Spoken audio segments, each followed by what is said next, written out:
Israel is closely monitoring the latest developments in all that relates to the global response vis-à-vis the Islamic Republic of Iran's nuclear-related activities.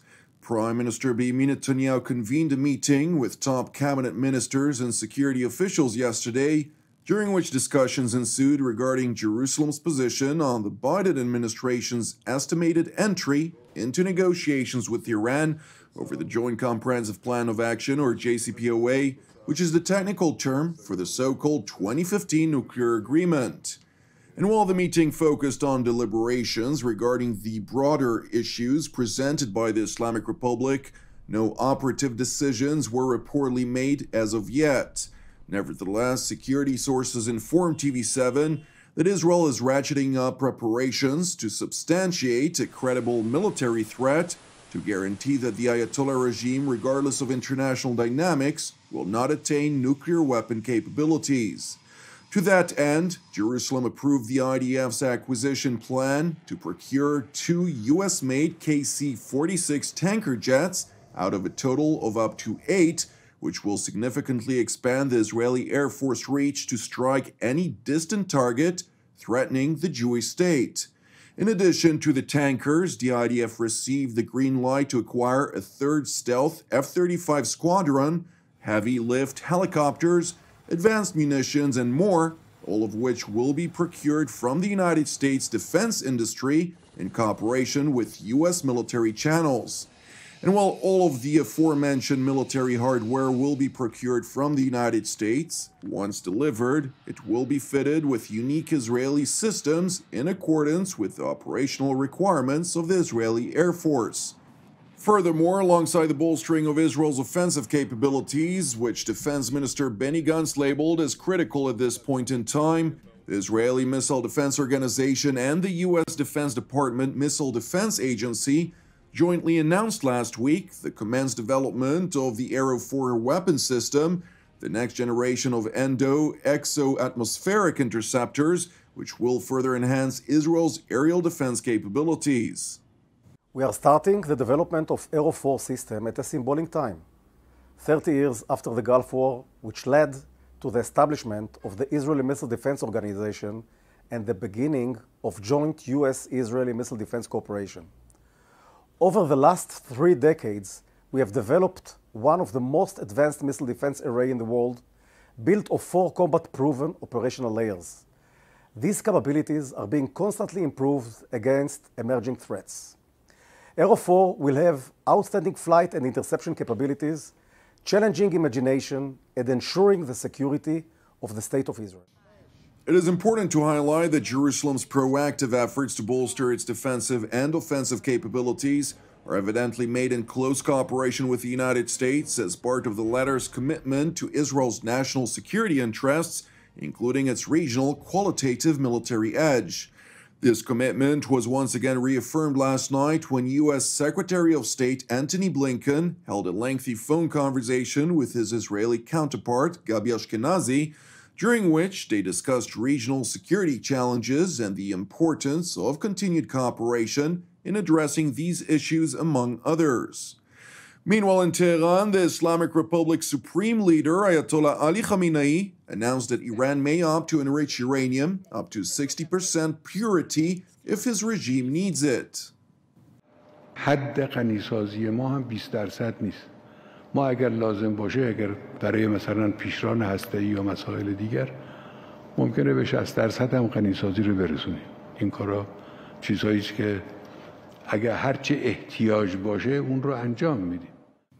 The chief Ayatollah, who is the final decision maker in all matters of the Islamic Republic, went on to rebuke the United States, France, Britain, and Germany over their joint statement on February 18th, in which they voiced concern over Iran's nuclear-related activities and its malign behavior in the region.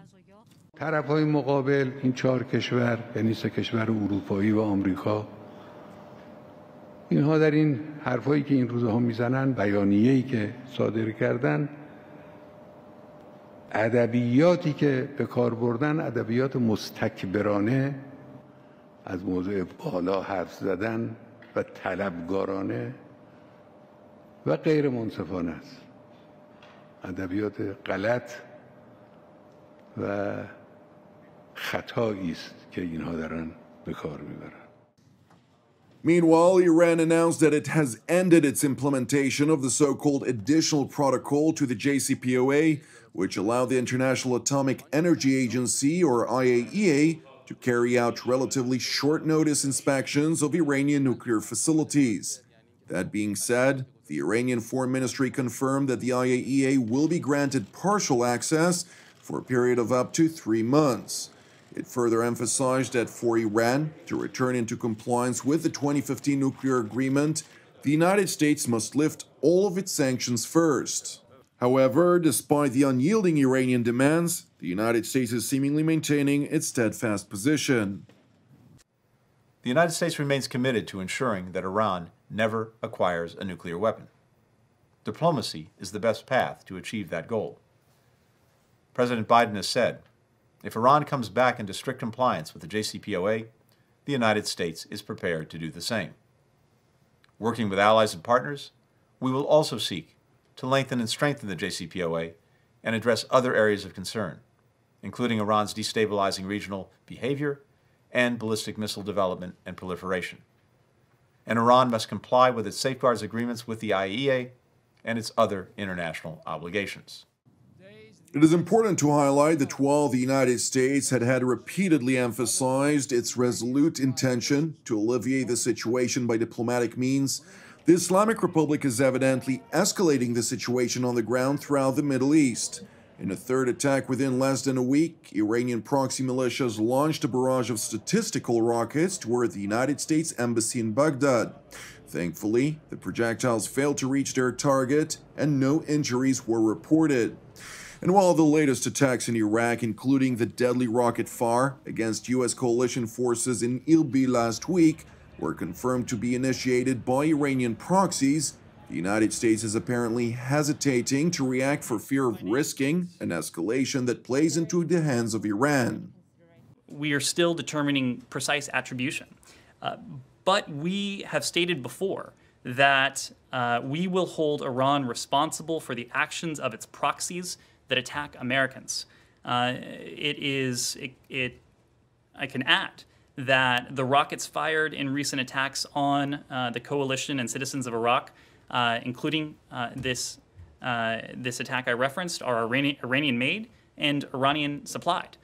When it comes to our response, we will respond in a way that's calculated within our own timetable and using a mix of tools.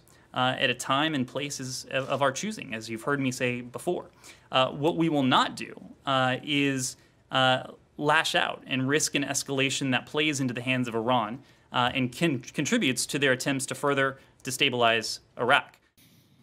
Meanwhile, in Yemen, after the United States officially revoked the designation of the Houthi militia, also known as Ansar Allah in Arabic, as a foreign terrorist organization, the Iranian proxy has gone on the offensive, aspiring to conquer the country's Maghrib region, which is the last remaining territory under the internationally recognized government of President Abd Rabu Mansour Hadi. Sources on the ground confirmed to TV7 that the Houthi offensive has been seemingly emboldened by the U.S. declaration to end support to the Saudi-backed coalition in its offensive in Yemen. The source, who agreed to be labeled as a Western contractor operating in Yemen, mentioned that while the Iranian-backed militants have lost more fighters in its latest offensive than any previous battle, their determination to advance at any cost is astounding.